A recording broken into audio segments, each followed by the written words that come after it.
ก่ป่าที่หากินอยู่ในป่าไผ่ริมลำห้วยสายเล็กพวกมันต้องแตกฮือโผบินบ้างวิ่งบ้างกันกระเจิดกระเจิงเมื่อคณะของผมอันมีเพื่อนเก่าเล่ายี่ห้อเหมือนเดิมครบทีมก็คือตัวผมที่มีชื่อว่าแสนลุงทองเชิดและปานพวกเราได้ยกขโยงหนีร้อนในเดือนเมษาอันร้อนระอุและแดดแรงเหมือนจะกินคนแม้แต่ยามค่ำคืนก็ยังคงร้อนระอุอยู่ผมซึ่งอาศัยอยู่ในเมืองทนไม่ไหวต้องเข้าป่ามาหาเพื่อนเก่า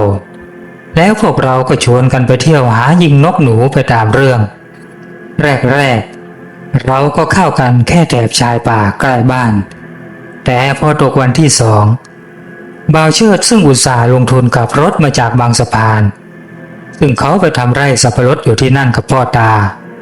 เชิดก็ร้อนวิชาชวนกันเข้าป่าใหญ่เหมือนเคยแต่รอบนี้พวกเราลองเข้าไปอีกเทือกเขาที่ยังไม่เคยไปกันถ้าอยากจะไปกันพวกเราก็ต้องเตรียมเสบียงเตรียมลูกปืนให้พร้อมรวมถึงอื่นๆด้วยนะเว้ยลุงทองบอกกับพวกเราเหมือนกับที่แกบอกทุกครั้งเมื่อเข้าป่าลึกตกลงตอนนี้พวกเรา4 คนก็เลยพากันมาเดินท่อมๆลุยป่าลุยห้วยอยู่ที่เทือกเขาแห่งใหม่ที่เราไม่เคยมาและตอนนี้ก็เป็นเวลาบ่ายโขและเราก็เจอเข้ากับฝูงไก่ป่าที่แถวดงไผ่ริมลำห้วยน้ำใสปานทันได้สอยเอาได้แค่1 ตัวด้วยปืนแก๊ปกู้กายของเขาที่เหลือพวกมันก็แตกกระเจิงแล้วก็หายเงียบเหมือนไก่ผีทั้งที่เห็นกันอยู่หลายตัวมันไวจริงๆไอ้พวกนี้ผมเปรยยังไม่คาดหวังอะไรก็รู้กันอยู่แล้วว่าสัตว์ป่าทุกชนิดถ้าในถิ่นของมันจะไวยิ่งกว่าปลอดเพราะฉะนั้นก็เลิกหวังได้เลยผมแงนมองดวงตะวันตรงข้างลำห้วยก็คาดว่าน่าจะยังพอมีเวลาได้ลงอาบน้ำคลายร้อนที่ลำห้วยสักหน่อยเดี๋ยวข้าจะอาบน้ำสักหน่อยวะไม่ไหวอบอ้าวเหลือกำลังผมบอกเฮ้ยข้าอาบด้วยสิวะก็อาบกันหมดนี่ละคืนนี้น่ะเวลานอนจะได้ไม่มีใครบ่นใครว่าเหม็นสาบปากพูดพรางหัวเราะพรางน้ำในลำห้วยใสสะอาดแล้วก็เย็นช่ำดูท่าทางเหนือน้ำขึ้นไปต้องเป็นทานน้ำตกแน่ๆหรือไม่ก็ต้องมีวังน้ำใหญ่เพราะน้ำไหลลงมาแรงพอประมาณไม่ไหลเอื่อยพวกเรานั่งกระสีชวีวันกันบนก้อนหินน้อยใหญ่ผมได้เกิดความคิดขึ้นมาก็เลยบอกกับเพื่อนๆเฮ้ยทำไมเราไม่ลองตัดไผ่แถวนี้ที่มีอยู่ดาดดื่นแล้วก็ทำเป็นแพแล้วก็ล่องเข้าไปในป่าลึกดูวะไม่ต้องเดินมากให้เหนื่อยและก็พอได้มีเวลาได้ดูบรรยากาศด้วยนะข้าดูแล้วน้ำในห้วยมันก็ไม่ได้ตื้นล่องแพได้สบายใช่จริงอย่างที่แสนมันว่าลุงทองพยักหน้าเงึงงักรางเท้าความหลังตั้งแต่วันที่พวกเราได้เคยล่องแพที่สารวินเมื่อ10 ปีที่แล้วจากนั้นก็ย้ายมาทางใต้ก็ไม่ได้ล่องแพล่องน้ำกันเลยเห็นลำห้วยสายนี้แล้วนึกถึงความหลังจริงๆตอนอยู่ที่ศพเมยลุงทองรำพันและมันก็ทำให้ผมกับพรรคพวกนึกถึงความหลังสมัยที่พวกเราเป็นลูกจ้างกรมป่าไม้ทำงานดูแลป่ารวมถึงไฟป่าพวกเราต้องตระเวนกันไปทั่วทำให้มีความรักป่าและก็ชอบเข้าป่าเป็นชีวิตจิตใจอย่างเชิดเองถึงแม้จะหันมาเป็นชาวไร่นั้นไปทำสับปะรดแต่ไร่ของเขาก็อยู่ติดกับป่าติดเขาอยู่ดีก็ถ้าอย่างนั้นพวกเราก็ลงมือกันเลยเชิดบอกยิ้มแล้วก็เป็นอันว่าเราตกลงจะทำแพกันและคงจะแล้วเสร็จในช่วงเย็นย่ำแน่ๆเราคงต้องพักแรมกันตรงริมห้วยแห่งนี้แล้วก็ค่อยๆออกล่องในเช้าวันพรุ่งนี้และคืนนั้นกว่าพวกเราจะเข้านอนกันก็ดึกดื่นด้วยบรรยากาศที่เป็นใจริมลำห้วยที่สายลมนั้นได้พัดเอื่อยตลอดคืน ประกอบกับไม่ได้เจอกันมานานทำให้บรรยากาศการสนทนาออกรสชาติจนลืมเวลายิ่งได้เหล้าปลาใสเป็นตาตักแตงผสมกับน้ำลำไยและน้ำผึ้งที่ผมหมักบ่มไว้โคนต้นลำไยที่บ้านในเมืองและผมเองก็เอามาถึง3 แกลลอนใหญ่ก็เลยทำให้คืนนั้นพวกเราดื่มกินกันอย่างมีความสุขผมไม่ลืมที่จะแบ่งข้าวแบ่งเหล้าเส้นสวงเจ้าที่เจ้าทางซึ่งอยู่แถบนี้ตามธรรมเนียมและคิดว่าท่านเจ้าที่เจ้าทางเจ้าเขาต้องชอบอกชอบใจในเหล้าสูตรพิเศษของผมแน่ทีเดียวพวกเราได้ตื่นกันมาตอนรุ่งสว่างและหลังจากจัดการกับข้าวต้มกุยที่อยู่ในกระบอกไม้ไผ่และกินกับปลาอินทรีเค็มที่ออกมาด้วยจากนั้นพวกเราก็พร้อมล่องแพเข้าไปในป่าลึกที่เรายังไม่เคยไปกันสักครั้งและเพื่อความไม่ประมาทพรานทองหรือลุงทอง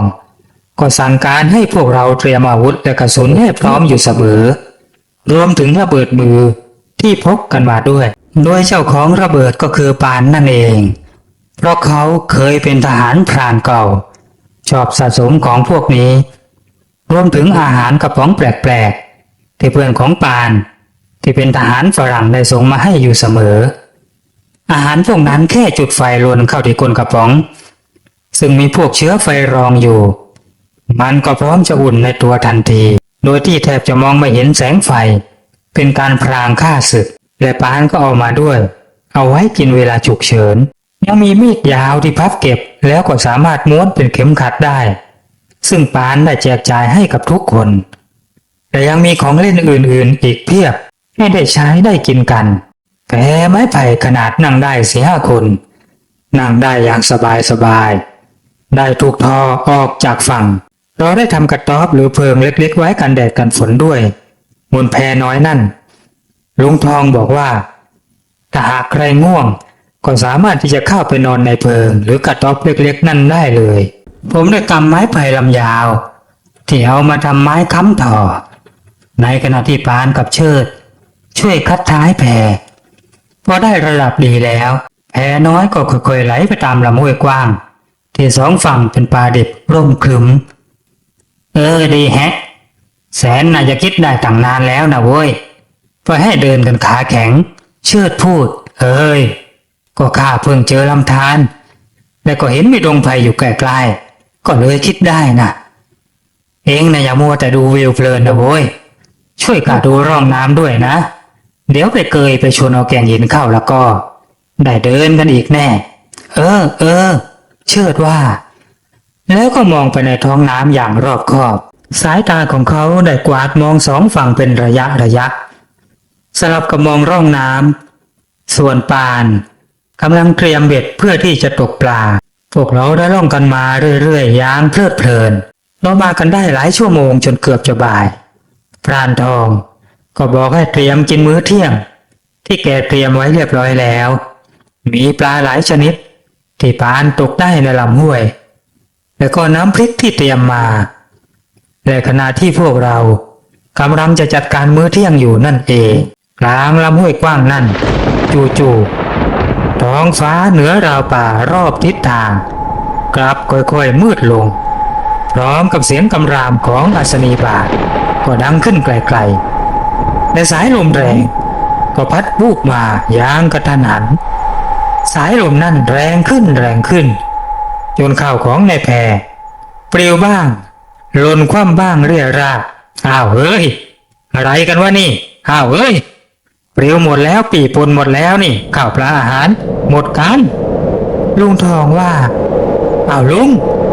หลบลมเข้าในกระต๊อบซะก่อนเร็วอย่ามัวแต่ห่วงของกินอยู่ผมตะโกนแข่งกับเสียงลมแล้วก็ดันตัวลุงทองให้เข้าไปในกระต๊อบบนแพส่วนเชิดและปานกำลังบังคับแพให้ปักหัวเข้าซอกหินแต่ก็ไม่เป็นผล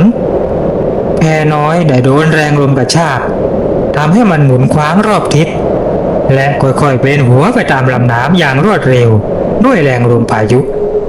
ในขณะที่ฟ้าก็ผ่าเปรี้ยงอย่างกระทันหัน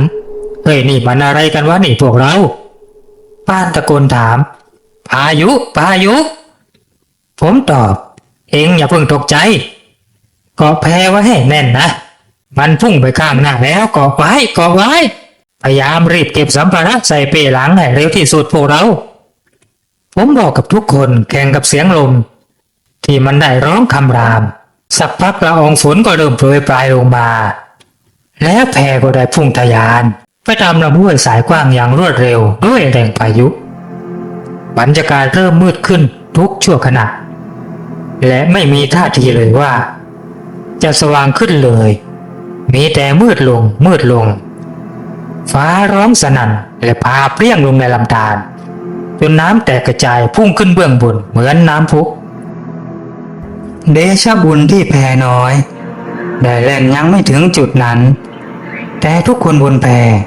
ก็มองเห็นกันได้อย่างถนัดชัดเจนไอ้ยาลังกาผมอุทานมันเกิดอาเพศอะไรวะนี่ทุกคนยังโอเคอยู่นะโอเคพวกเราไม่เป็นอะไรไม่พลือเสียงทีมงานตอบเสียงสถานจากในเพลิงที่ตอนนี้หลังคาได้เริ่มปลิวหายไปบ้างแล้วแพยังคงพุ่งไปข้างหน้าเหมือนมีมือที่มองไม่เห็นผลักพวกเราเริ่มเข้าสู่ม่านหมอกข้างหน้าที่มีทั้งลมทั้งฝน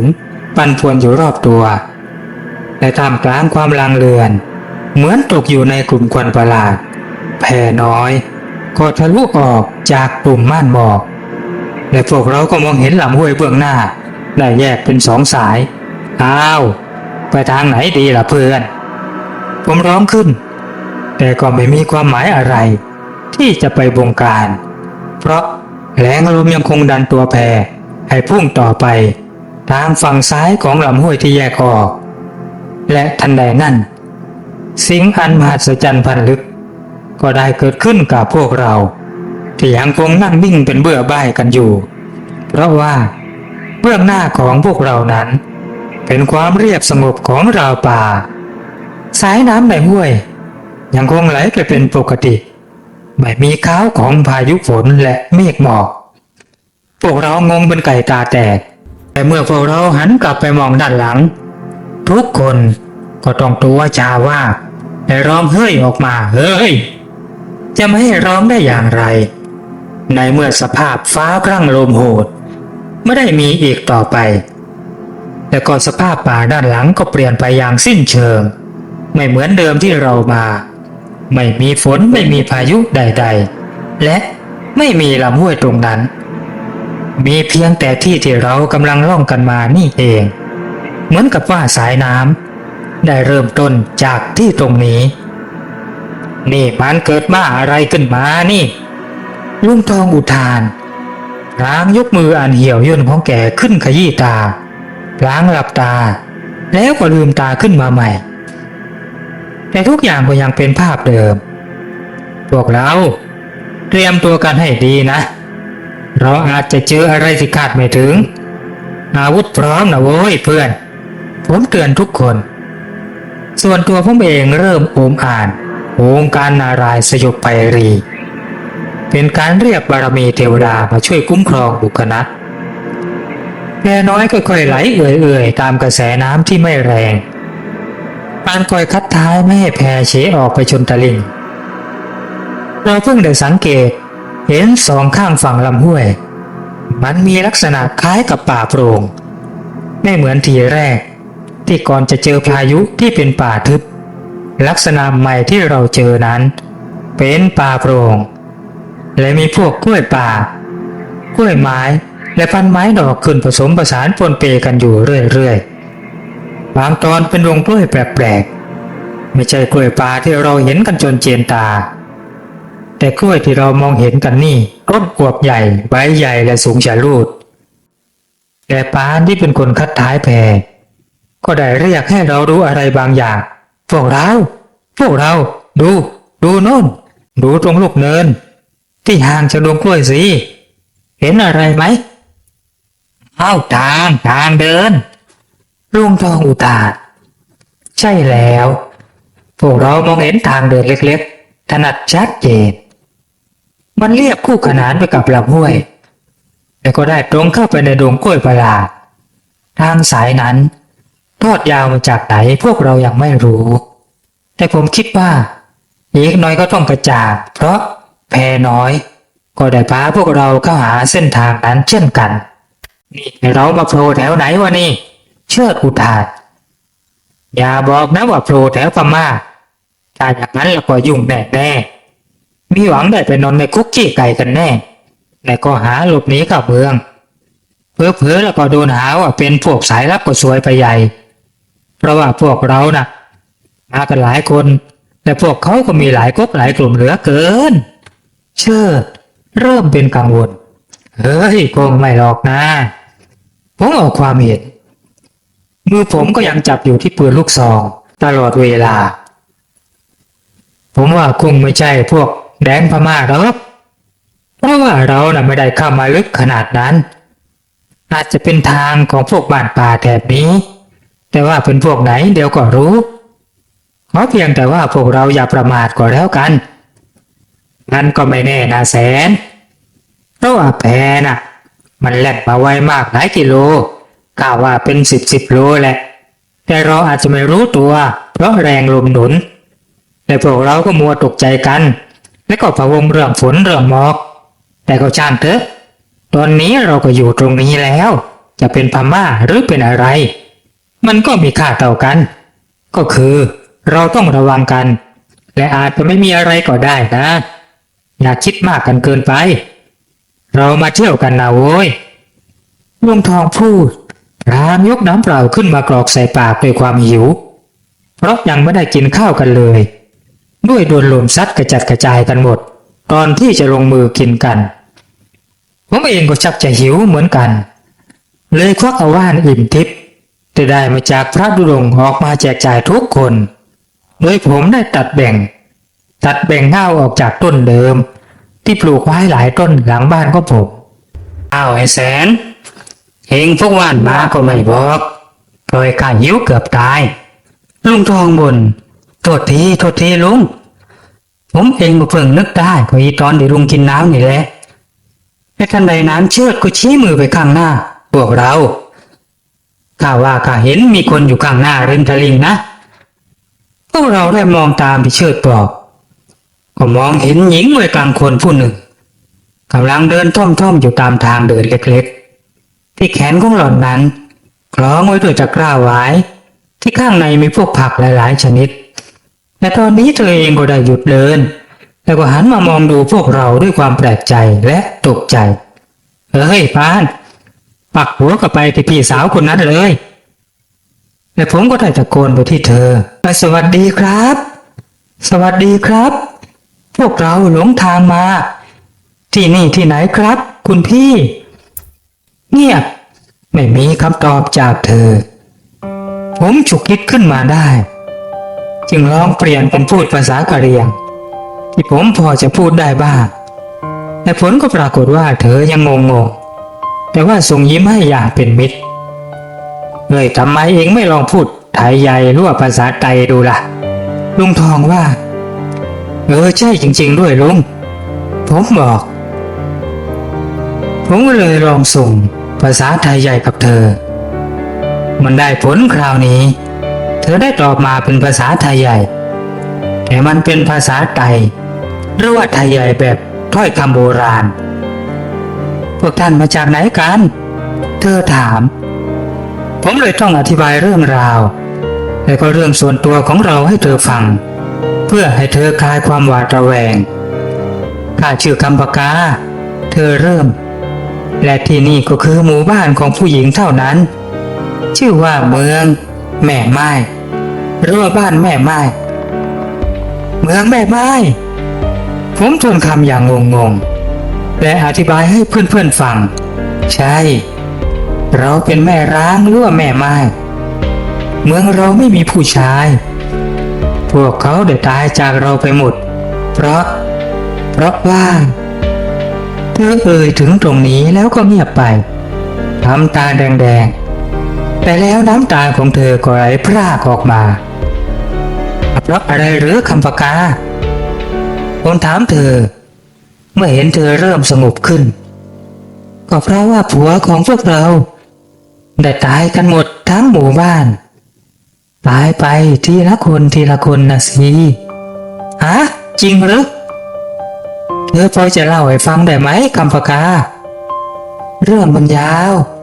คำปากากล่าวเอาอย่างนี้เถิดท่านพวกท่านหลงแดนหลงถิ่นมาเราขอเชื้อเชิญให้ไปยังเรือนยังหมู่บ้านของพวกเราก่อนแล้วนายบ้านของเราก็คือท่านพี่หญิงเรไรจะเล่าให้ท่านฟังเองคำประกาศตัดบทงานบอกให้เราขึ้นจากแพและเดินตามเธอไปตามทางน้อยที่เธอกำลังเดินอยู่นั่นเองพวกเราใช้เวลาราว10 นาทีก็เห็นจะได้ก็เข้าเขตเมืองแม่ไม้หรือแดนแม่ไม้มีเสียงหมาเสียงเด็กร้องเสียงผ่าฟืนและเสียงอื่นๆดังแว่วมาให้ได้ยินจนมาถึงแนวป่าแห่งหนึ่งที่มีต้นตะเคียน2 ต้นขึ้นอยู่ซ้ายขวาของทางเดินมองเลยต้นตะเคียน2 ต้นนั้นเข้าไปพอไม่เห็นมีอะไรมีแต่ป่าโปร่งเท่านั้นแต่กลับได้ยินเสียงเด็กเสียงคนพวกเราเริ่มระวังตัวแต่คำปากาเหมือนจะเดาใจของพวกเราได้เธอได้บอกผมสั้นๆว่าอย่าตกใจอย่ากังวลที่นี่เป็นแดนลับแลแต่หากจะเข้าไปก็ต้องผ่านประตูตะเคียนแห่งนี้แดนลับแลหรือผมตะโกนอย่างลืมตัวจนทีมงานตกใจแม้แต่กระรอกที่ไต่อยู่บนต้นไม้ถึงกับกระโดดจูดอย่างงงๆผมหันไปอธิบายเพื่อนๆและทุกคนต่างก็นิ่งอึ้งกันหมดเหมือนไม่อยากจะเชื่อคำปากาได้พาเราเดินวนไปวนมารอบต้นตะเคียนและเธอก็ท่องอะไรบางอย่างไปด้วยและไม่กี่อึดใจพวกเราก็มองเห็นทางเดินน้อยๆได้ปรากฏให้เห็นจากต้นตะเคียนได้มองเห็นหลังคาบ้านอยู่ลิบๆไม่ไกลมากได้เห็นผู้คนอยู่ไกลๆเอาล่ะอย่าคิดมากข้าเชื่อว่าพวกท่านจะได้เจอกับแม่นายในไม่ช้านี้แหละเองแน่ใจนะแสนว่าไม่มีเพศภัยอะไรไม่ต้องวิตกหรอกลุงผมเชื่อว่าคำปากาเธอเป็นคนดีไม่น่าจะมีพิษภัยอะไรใช่แล้วท่านแสนพวกเราไม่ได้มีพิษภัยอะไรหรอกนะเธอตอบแต่ลุงทองและคนอื่นรวมทั้งผมกลับสะดุ้งอ้าวนี่เธอพูดภาษาไทยได้นี่ก็เห็นว่าพูดไม่ได้ปานถามอย่างตกใจแต่คำปากาเองก็ดูเหมือนจะตกใจเหมือนกันแต่พอนึกได้เธอก็อธิบายว่าอ๋อเราเข้าใจแล้วที่แดนของเราแห่งนี้เพียงพวกท่านล่วงเข้าสู่เมืองเรานับจากประตูมนที่ต้นตะเคียนนั่นมันก็จะไม่มีภาษาใดๆหรอกนะทุกคนจะสื่อสารกันเข้าใจกันหมดละท่านเพราะแดนของเราเป็นแดนที่มันไม่เหมือนที่ท่านรู้เราว่าให้แม่หญิงเรไรท่านบอกเองจะดีกว่าท่านเป็นใหญ่เหนือทุกๆคนในบ้านในเมืองนี้คำปากากล่าวและออกเดินนำโดยมีผมตามหลังติดผมรอบมองเธออย่างพินิจพิเคราะห์คำปากาแต่งกายด้วยชุดที่มองดูละไม้ชุดสาวกะเหรี่ยงผิวของเธอขาวออกชมพูผมยาวอายุน่าจะราวๆ30ปลายแต่ดูบุคลิกเรียบร้อยสุภาพอ่อนโยนพวกเราเริ่มเข้าเขตหมู่บ้านแล้วก็ตกเป็นเป้าสายตาของชาวบ้านและก็อย่างที่คำปากาบอกไม่มีผู้ชายแม้แต่คนเดียวเป็นผู้หญิงทั้งนั้นแม้แต่เด็กก็เป็นเด็กผู้หญิงพวกชาวบ้านสาวๆเหล่านั้นมองดูพวกเราแล้วก็พากันซุบซิบและบางกลุ่มก็หัวเราะกันคึกคักอย่างถูกอกถูกใจตอนนี้ผมไม่ได้คิดอะไรมากเพราะรู้สึกหิวเป็นกำลังและคนอื่นๆก็เช่นกัน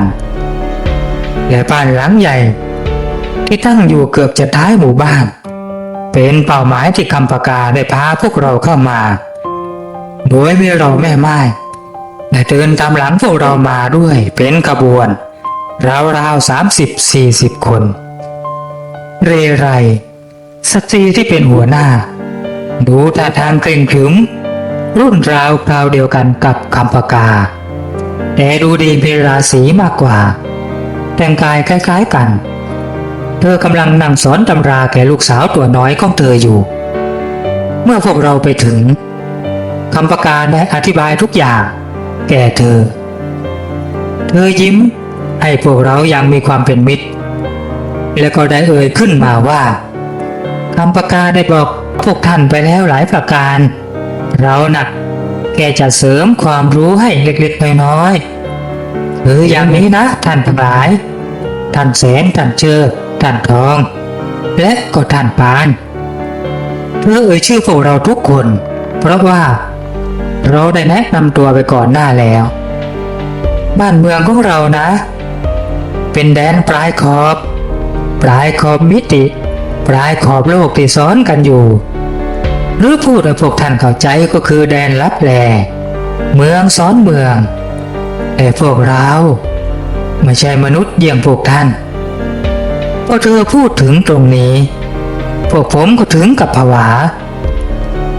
ไม่ใช่มนุษย์แล้วเป็นอะไรหรือท่านก็เห็นกันอยู่ว่าท่านเป็นคนผมถามใจคอไม่ค่อยดีเราไม่ใช่คนและก็ไม่ใช่ผีปีศาจใดๆไม่ใช่ยักษ์มารพวกเราเป็นอมนุษย์ประเภทหนึ่งเป็นกึ่งสัมภเวสีกึ่งเทพพวกท่านจะเรียกว่าชาวลับแลหรือว่าชาวมิติก็ได้นะแล้วแต่พวกท่านเถิดโอ้แม่นายเรไรทำไมดูเหมือนท่านพูดอะไรหลายอย่างเหมือนกับพวกมนุษย์อย่างพวกผมล่ะครับการอธิบายของท่านเหมือนกับเข้าใจเรื่องมิติอะไรทั้งที่บ้านเมืองท่านดูเหมือนบ้านเมืองสมัยโบราณของพวกผมที่ผ่านมาหลายร้อยปีมาแล้วพรานทองได้ถามขึ้นมาบ้างหลังจากที่ได้เงียบอยู่นานท่านเข้าใจถูกแล้วท่านทองบ้านเมืองของเราย้อนถอยไปนับ100 ปีจากความเจริญแห่งเมืองของท่านนะแต่พวกเราก็อยู่กันแบบนี้ไม่มีถอยหลังไม่มีก้าวหน้าทุกอย่างคงเดิมชั่วนิรันดร์เธอกล่าวน้ำเสียงมีทั้งความภูมิใจดีใจและเศร้าใจผสมปนเปกันอยู่เดิมทีพวกเราไม่ได้เป็นไม้กันดอกนะท่านเราก็เหมือนชาวมนุษย์ทั่วไปเรามีสามีและลูกชายหญิงแต่เมื่อ8 ปีที่แล้วได้มีอาเพศเกิดขึ้นกับเมืองของเรามีอะไรเกิดขึ้นหรือแม่นายผมถามมีสัตว์แปลกประหลาดเป็นค้างคาวยักษ์เรามารู้ภายหลังว่ามันได้หลุดจากที่กักขังแห่งแดนสนธยาที่ซ้อนอยู่กับมิติของเราอีกทีมันเป็นสัตว์เลี้ยงของพวกยักษ์ได้หลุดเข้ามายังโลกของเราได้อย่างไรก็สุดจะคาดเดาและมันรู้ทางเข้าทางออกซะด้วย8 ปีที่แล้ว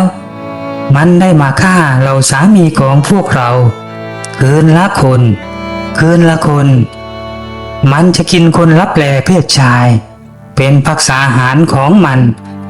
แทนที่มันจะกินผลไม้เหมือนค้างคาวทั่วไปและมาจนถึงตอนนี้มันก็ยังมาอยู่นะท่าน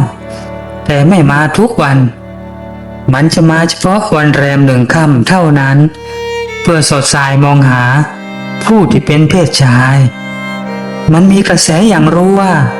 มีเพศชายอยู่หรือไม่แล้วมันก็จะคาบเอาไปกินที่บนยอดดอยโน้นส่วนเพศหญิงมันไม่แตะต้องมันไม่กินแต่มันจะทำร้ายถ้ามันหงุดหงิดและหิวเพศหญิงบางคนก็โดนมันกระทืบตายแต่มันไม่กินข้าก็ไม่เข้าใจสามีของข้าเป็นหัวหน้าหมู่บ้านที่นี่หรือว่าหัวหน้าเมืองได้ออกไปสู้กับมัน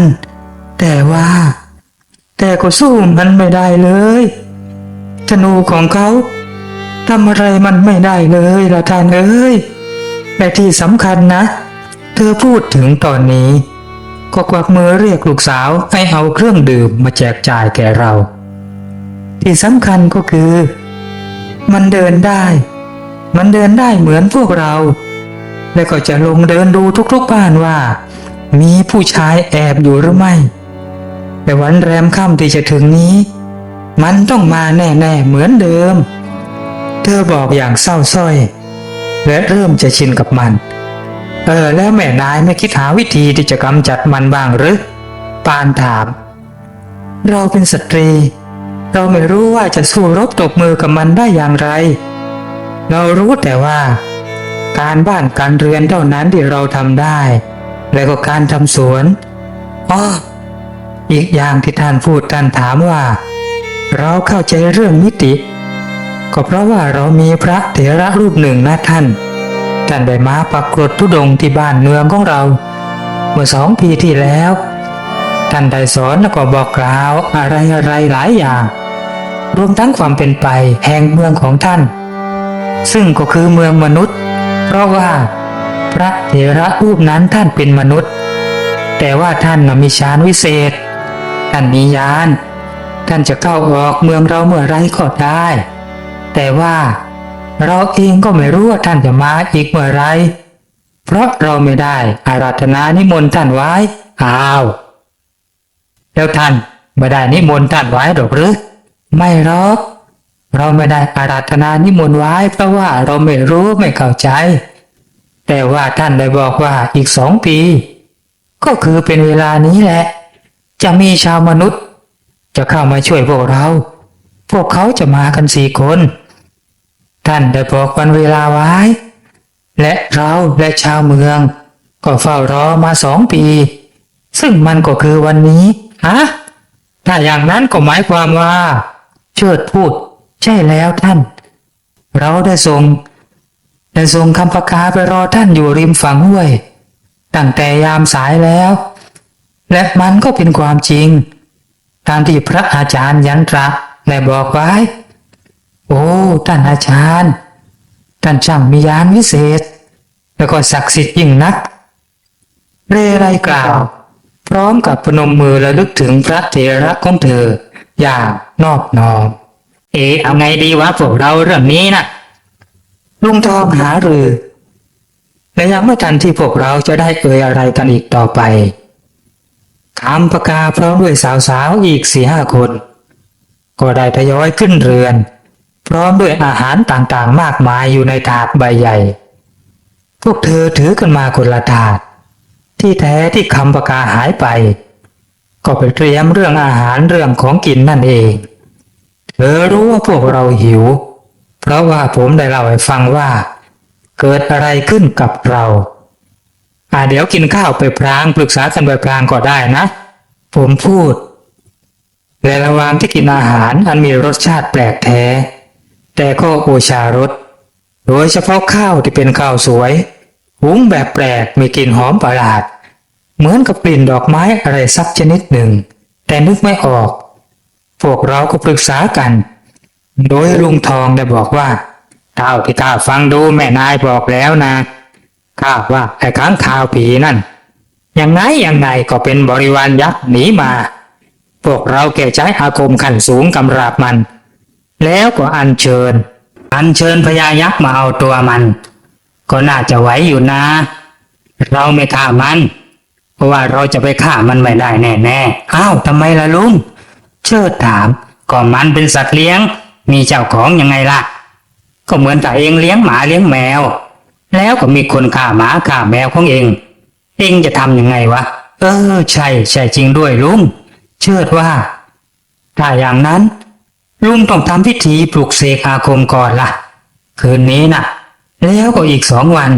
ก็เป็นแรมค่ำตอนเช้าอย่าเกิน9 นาฬิกาลุงต้องอัญเชิญพญายักษ์ให้มาช่วยผมเชื่อว่าพอถึงเวลาหากไอ้ค้างคาวผีโผล่มามันต้องเสร็จแน่เพราะว่าเจ้าของน่ะมารออยู่แล้วพวกเราแค่ช่วยประวิงเวลาไว้แต่ว่าในช่วงประวิงเวลานี่ละที่พวกเราต้องเสี่ยงตายหากอาคมของเราไม่ขลังพอ เราต้องตายกันหมดผมบอกทุกคนด้วยเสียงกังวานวิตกไอ้แสนลุงทองปลอบด้วยวิชาของพวกเราทั้งหมดข้าว่าเอาอยู่แน่ไม่อย่างนั้นพระท่านคงไม่ทำนายไว้ล่วงหน้ากับแม่นายเรไรหรอกเรามีเวลา1 วันกว่าในการเตรียมการซึ่งก็ไม่มีอะไรมากแค่ของเส้นไหว้พญายักษ์เช่นหัวหมูเป็ดไก่และก็ผ้าแดงล้วนหัวหมูเป็ดไก่ก็ใช้วิธีเอาดินเหนียวมาปั้นเอาเพราะที่นี่ไม่นิยมกินเนื้อสัตว์พวกเขากินปลาและก็ผักเท่านั้นเวลาที่เหลือนั่นคำปากาได้พาเที่ยวชมและทักทายแม่ไม้ทั้งหลายมีทั้งสาวแก่สาวใหญ่และวัยรุ่นที่ต้องเป็นไม้เด็กเล็กมีราวๆ30 คนอายุมากสุดก็8 ขวบเราคุยกันว่าถ้าเรารอดตายเราจะช่วยซ่อมแซมบ้านให้กับทุกคนรวมถึงเรื่องอื่นๆที่พอจะทำได้แล้วก็จะค่อยเดินทางกลับมีอย่างเดียวพวกเราอย่าใจอ่อนกับแม่ไม้ที่นี่นะโว้ยลุงทองเตือนถ้าไม่อย่างนั้นไม่ได้กลับออกไปแน่ต้องอยู่ผลิตลูกที่นี่ตลอดไปพวกเราหัวเราะกันคลืนแต่ไม่มีใครพูดอะไรออกไปได้แต่สงวนท่าทีซึ่งกันและกันในวันแรม1 ค่ำก็มาถึงแล้วบรรยากาศในหมู่บ้านหรือเมืองแม่ไม้มันดูเงียบเหงาพิกลหรือว่าผมคิดไปเองก็ไม่อาจจะรู้ได้และในเย็นย่ำวันนั้นจู่ๆหมาที่อยู่ใต้ถุนเรือนของแม่นายเรไรที่เราพักกันอยู่มันกับร้องจี๊ดอาดหางจุกตูดทำจมูกฟืดฟาดแล้วก็พากันวิ่งไปแอบอยู่ซอกเรือนเหมือนตกใจกลัวอะไรบางอย่างตอนแรกพวกเราก็สงสัยแต่แม่นายเรไรซึ่งได้ยืนคุยอยู่กับคำปากาและแม่ไม้อีก2-3 คนที่ลานดินหน้าบ้านได้เดินเข้ามาอย่างเร่งร้อนพร้อมกับลั่นดานปิดประตูเธอเอ่ยว่ามาแล้วไอ้ค้างคาวยักษ์กำลังมาพรานทองพยักหน้ารับรู้แล้วหันมาส่งสัญญาณบอกพวกเราอาวุธในมือถูกเตรียมพร้อมทันทีแต่ว่าผมนั้นไม่ได้เตรียมแบบนั้นหน้าที่ของผมก็คือดาบ2ก็คือว่าหากลุงทองเอามันไม่อยู่ผมจะช่วยทันทีโดยอาวุธเด็ดของผมก็คือแมลงภู่อาคมส่วนลุงทองจะใช้วัวธนูทองแดงหากว่าแผนของเรา2 คนยังสู้ไม่ได้เชิดก็จะใช้หงส์พลายเหล็กแต่ถ้ายังไม่ได้ผลเราจะร่วมกันใช้มีดหมอเอาให้มันพออยู่พอได้ถึงเวลา9 นาฬิกาหรือ3 ทุ่มเวลานั้น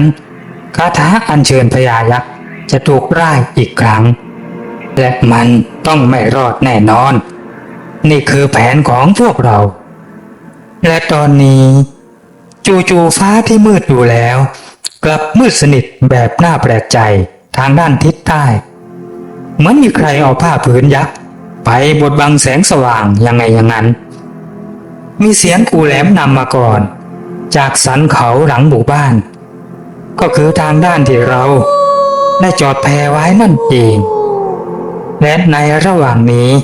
แม่ไม้ทุกคนก็ได้มารวมตัวกันอยู่ที่บนบ้านของแม่นายเรไรด้วยความหวาดกลัวพวกเราไม่ต้องกลัวลุงทองได้พูดปลอบใจทุกคนพวกเราจะช่วยเหลือปัดเป่า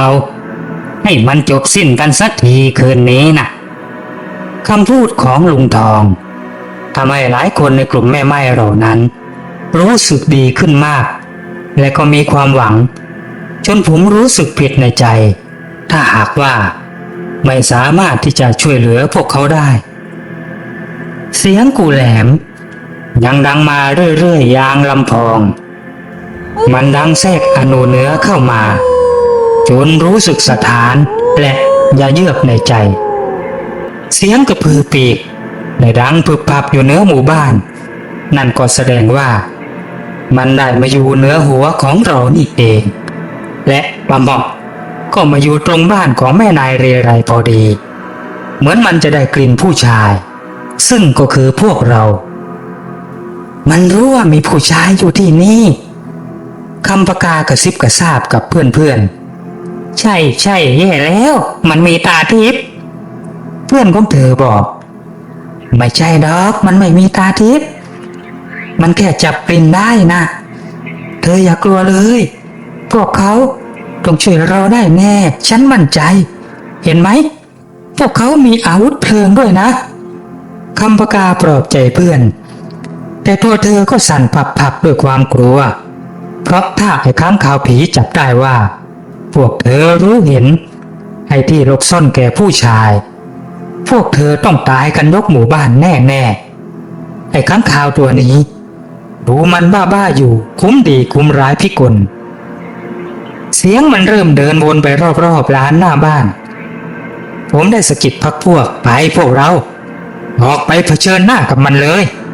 ผมบอกลุงทองก้าวนำตามด้วยผมแล้วก็เพื่อนเฮ้ยไอ้ตัวประหลาดลุงทองตวาดเสียงดังไอ้ค้างคาวผีชะงักกึกขาที่กำลังก้าวเดินหยุดนิ่งผมรีบสำรวจดูมันอย่างรวดเร็วนี่มันหลุดมาจากเมืองยักษ์หรือว่าจากนรกกันแน่ผมคิดในใจหน้าตาของมันช่างน่าสยองยิ่งนักดูชัดๆหน้ามันเหมือนหมาฝรั่งที่ดุร้ายตัวโตขนาดเท่าควายตัวโตและเขี้ยวขาวแหลมยาวและให้ตายเถอะผมมองเห็นตัวเห็บขนาดเท่าผลมะนาวโตๆเกาะอยู่ทั่วร่างของมันเหมือนกับเห็บที่เกาะตามตัวหมาเห็นแล้วลมในท้องพานตีขึ้นแทบจะอาเจียนไอ้แสนเป็นอะไรวะปานสะกิดถามเปล่าผมตอบแต่ตอนนี้เจ้าค้างคาวก็ได้หัวเราะเสียงแปลกๆไม่เคยได้ยินและมันก็ได้เปล่งวาจาออกมาได้กลิ่นพวกแกพวกเพศผู้ตั้งแต่ข้าบินอยู่ที่สันเขาแล้วและแกนางเรไรและทุกคนพวกแกต้องตายที่แอบซ่อนจะพวกผู้ชายไว้ไหนแกบอกว่าไม่มีพวกผู้ชายแล้วยังไงล่ะพวกเราไม่ได้แปลกใจที่มันพูดได้เรไรได้อธิบายพวกเราไว้แล้วเองไม่ต้องพูดมากไอ้ค้างคาวเห็บหมาผมพูดแทนลุงทองที่พูดไม่เก่งพวกเรานำไม่ได้อยู่ที่นี่นะโว้ยเรามาจากเมืองอื่นก็เพื่อที่จะส่งแกกลับไปหานายของแกยังไงล่ะผมหัวเราะกลุ่มขวัญและค้างคาวนรกก็ชะงักเมื่อได้ยินคำว่านายแกไม่ต้องมาขู่ข้าและแกจะมาจากเมืองไหนข้าก็ไม่ยีระแกจะเป็นเทพเป็นคนทันข้าก็ไม่กลัวไอ้ค้างคาวพูดอย่างยโสโอหังลุงทองไม่ได้โต้ตอบอะไรแต่แกได้อ่านประเวทไร่มนต์เรียกบัวธนูทองแดงแล้วมอเสียงวัวร้องอยู่รอบๆทั้งที่หุ่นทองแดงที่ทำเป็นรูปวัวยังอยู่ในมือของแกแสดงถึงความเข้มขลังและสื่อให้รู้ว่าจิตของวัวนั้นได้มาเข้าร่างของหุ่นแล้วไปช่วยพวกเราปราบมันด้วยเถิดพ่อทองแดงลุงทองพูดอย่างอ่อนหวานและเป่ามนต์จากพลังจิตที่ผ่านการฝึกแล้วไปที่วัวและพรันนั่นเองสายตาของแม่ไม้ทั้งหลายอันมีแม่นายเรไรเป็นหัวหน้าเจ้าบัวธนูก็ได้หายวับจากมือแต่ลงไปขยายใหญ่เบื้องหน้าของเจ้าค้างคาวยักษ์ที่ยืนกลางเปกอยู่จนมันถึงกับผงะเพราะที่ผ่านมายังไม่เคยมีการต่อต้านมันเลยในรอบ8 ปีและยังไม่ทันที่มันจะได้ด่าหรือพูดใดๆบัวธนูทองแดงก็เป็นผลกระโจนเข้าควิดเจ้าค้างคาวที่มันหนีนายมาทันทีเสียงดังตูมใหญ่เมื่อยักษ์2 ตัวได้เข้าปะทะกันเจ้าค้างคาวยักษ์กลิ้งโคโรนอนพังภาพอยู่ที่พื้น เขี้ยวข้างหนึ่งของมันได้ปักลงกลางพื้นดินแล้วก็หักสะบั้นเพราะป่านดันไปกัดเข้ากับซอกหินพอดีพอมันดึงตัวออกเขี้ยวก็เลยหักเสียงมันร้องโอ๊ตอย่างเจ็บปวดที่โคนเขี้ยวและกระพือปีกบินขึ้นอย่างทุลักทุเลและตอนนี้มันก็ตั้งหลักได้แล้วมันโฉบลงมาอย่างรวดเร็วแทบจะดูไม่ทันและปีกอันทรงพลังของมันก็สำแดงเดชเสียงปีกตีกระแทกอย่างแรงเข้าที่ลำตัวของวัวธนูหมอเจ้าทองแดงร้องกระเด็นไป4-5 วาแต่หันกลับมาใหม่อย่างรวดเร็วมันได้วิ่งก้มหัวตรงรี่มาที่เจ้าค้างคาวยักษ์และคลิกเข้าเต็มแรงค้างคาวยักษ์ได้โฉบขึ้นบนอากาศและหัวธนูของลุงทองก็คลิกเข้ากับความว่างเปล่ามันโมโหใหญ่แต่ร้องมอเสียงกระเทือนไปรอบๆหมู่บ้านเจ้าค้างคาวยักษ์ได้เปรียบอย่างเห็นได้ชัดเพราะว่ามันมีปีกมันได้โฉบชวัดเฉวียนได้ใช้ปีกบ้างเท้าบ้างตบตีและฉีกควรวัวธนูอย่างไม่ลดละและไม่ปราณีปราศัยแต่เจ้าค้างคาวก็ได้หลงเหลี่ยมเสียแล้วมันคงไม่เคยต่อสู้กับใครและก็ไม่รู้ว่านี่คือวัวธนูทองแดงไม่ว่ามันจะตบจะควรยังไงเจ้าทองแดงก็ไม่ได้รู้สึกรู้สาอะไรเพียงแต่เสียหลักไปบ้างแค่นั้นการที่จะจัดการกับเจ้าทองแดงมีแค่วิธีเดียวก็คือต้องหักคอมันซะซึ่งเจ้าค้างคาวหน้าหมาไม่ได้ร่วงรู้เลยมันกรีดร้องเสียงแหลมแล้วโผล่ลงมาอีกครั้งหวังจะเผด็จศึกครั้งสุดท้ายแต่เมื่อส่วนหัวของมันปักลงมาได้ระยะเจ้าทองแดงก็เป็นกระโจนโผล่ขึ้นใส่ทันทีอย่างหมอกเหม็ง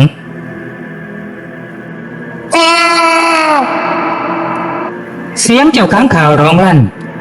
มันโดนขอเสียบกับศอกปีกเฉียดหัวไปนิดเดียวนับว่าเป็นโชคดีของเจ้าสัตว์ร้ายจากเมืองยักษ์จริง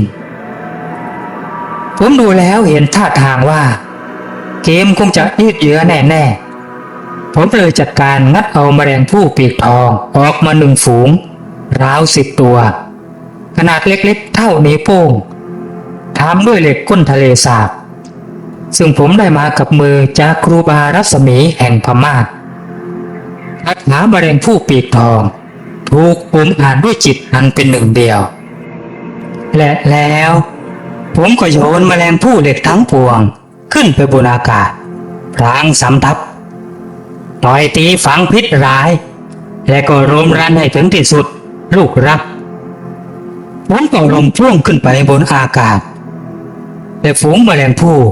ก็บินหึงตรงเข้าเด่นงานเจ้าค้างคาวยักษ์ที่กำลังจะปักหัวดิ่งลงมาอีกครั้งคราวนี้หัวที่กำลังจะปักดิ่งลง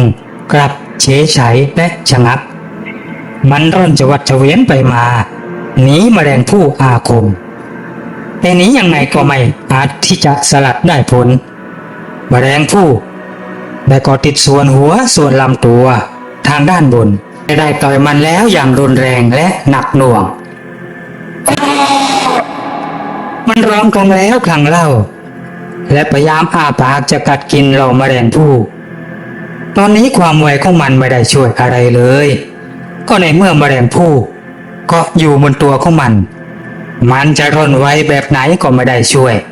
ให้รอดจากความเจ็บปวดไปได้มันร้องไปเรื่อยๆเสียงแหลมเล็กและเพ้อโฉบลงที่พื้นดิน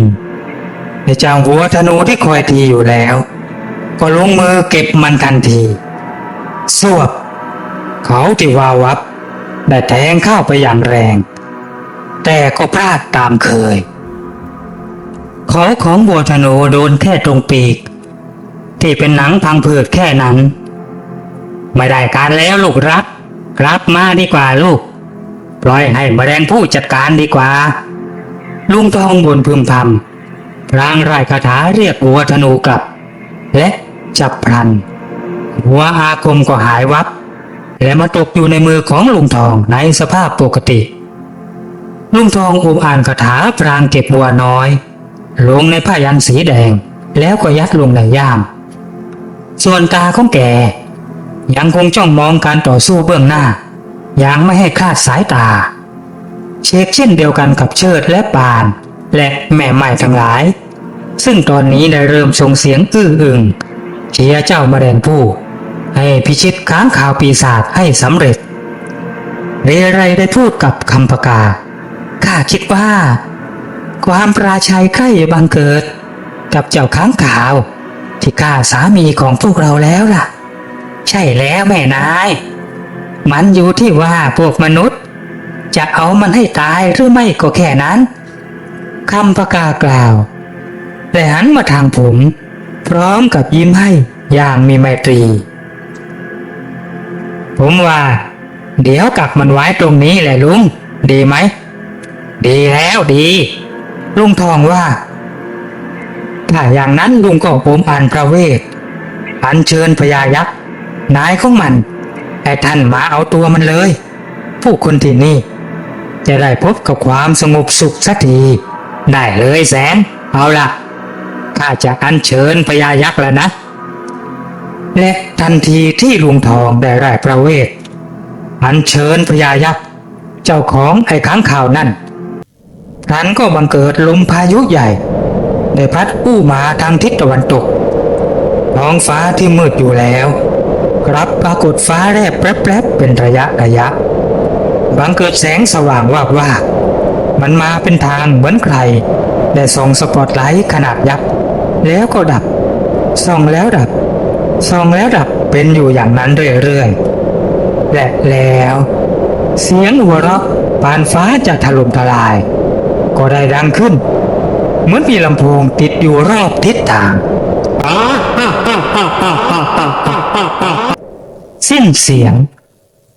งหัวเราะกันส่งพลังนั่นร่างมหึมาร่างหนึ่งก็ค่อยๆโผล่ให้เห็นในความมืดมิดร่างนั้นสูงมหึมาเทียมเมฆ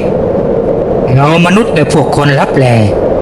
แม้อาจจะมองเห็นหน้าตาของพญายักษ์นั่นได้เลยเพราะสูงพอๆกับภูเขาและส่วนเท้านั่นได้เหยียบย่างลงสู่พื้นดินแล้ว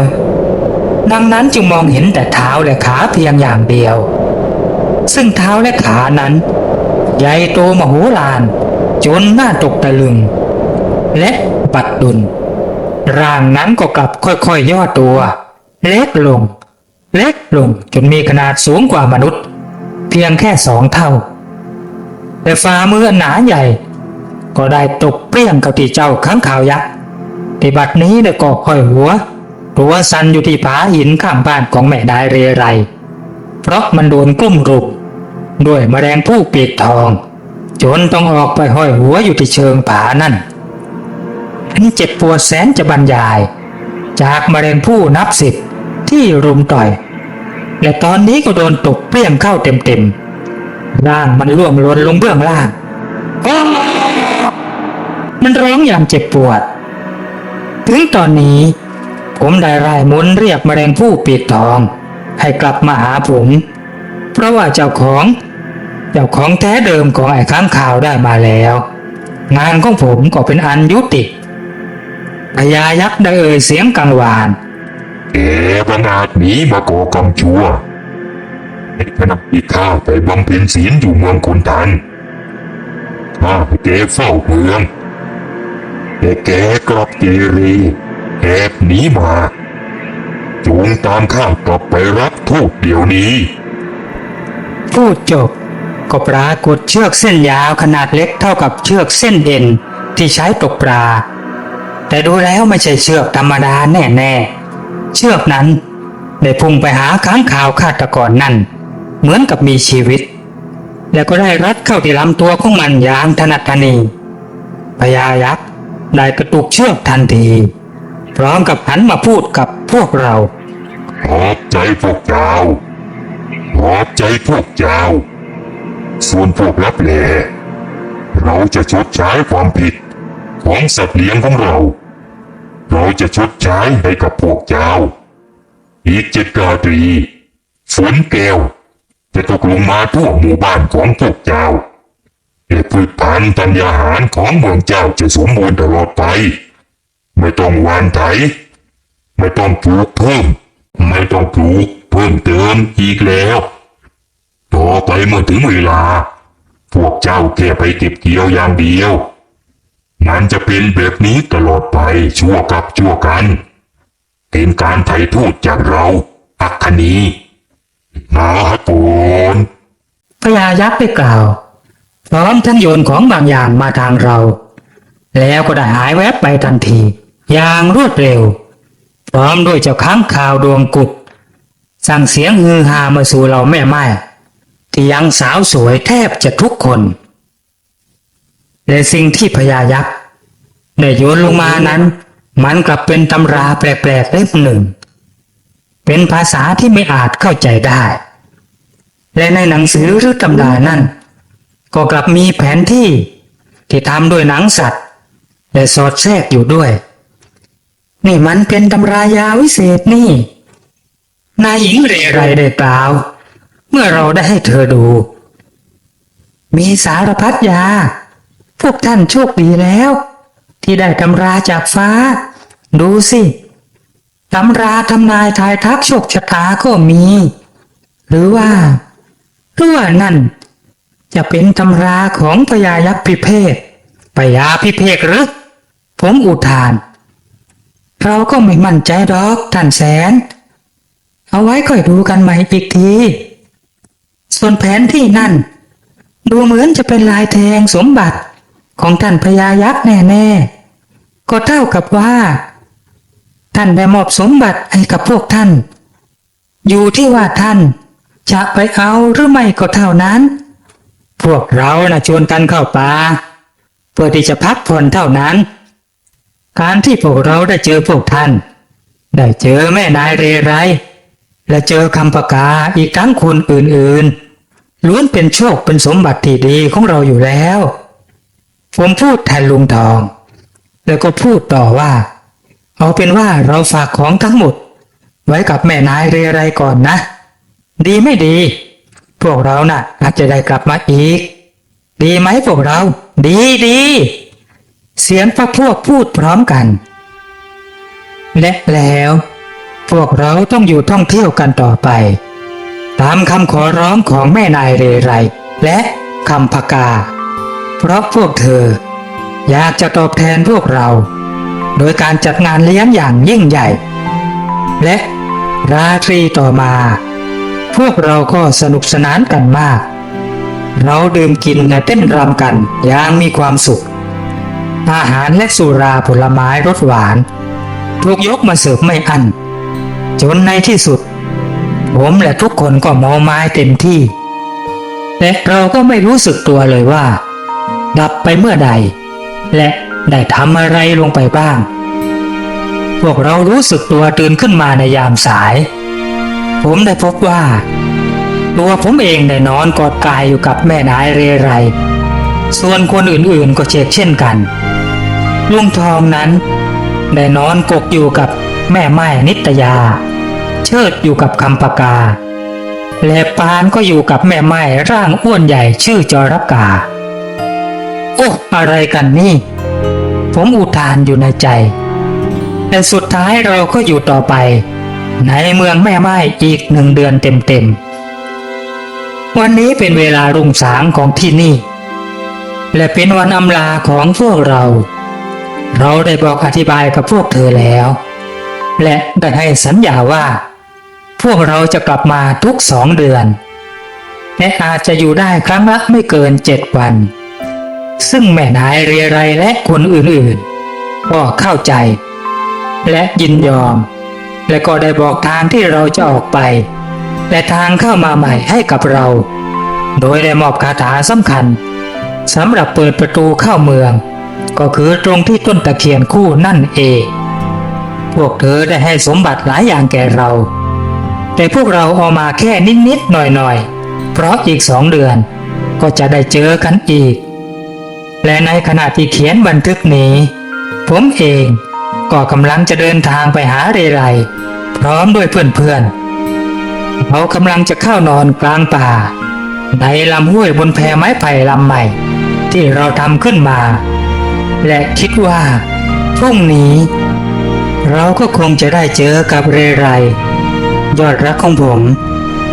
และลุงทอง เชิด และป่าน ก็จะได้เจอกับเราแม่ไม้ยอดรักของพวกเขาเช่นกัน และป่านนี้ พวกเธอเหล่านั้น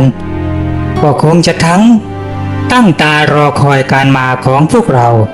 อย่างมั่นใจและรอคอย เพราะพวกเธอรู้ว่า พวกเราจะไม่มีวันเสียสัจจะต่อพวกเธออย่างแน่นอนที่สุดตราบชั่วนิด นิรันดรจบ บริบูรณ์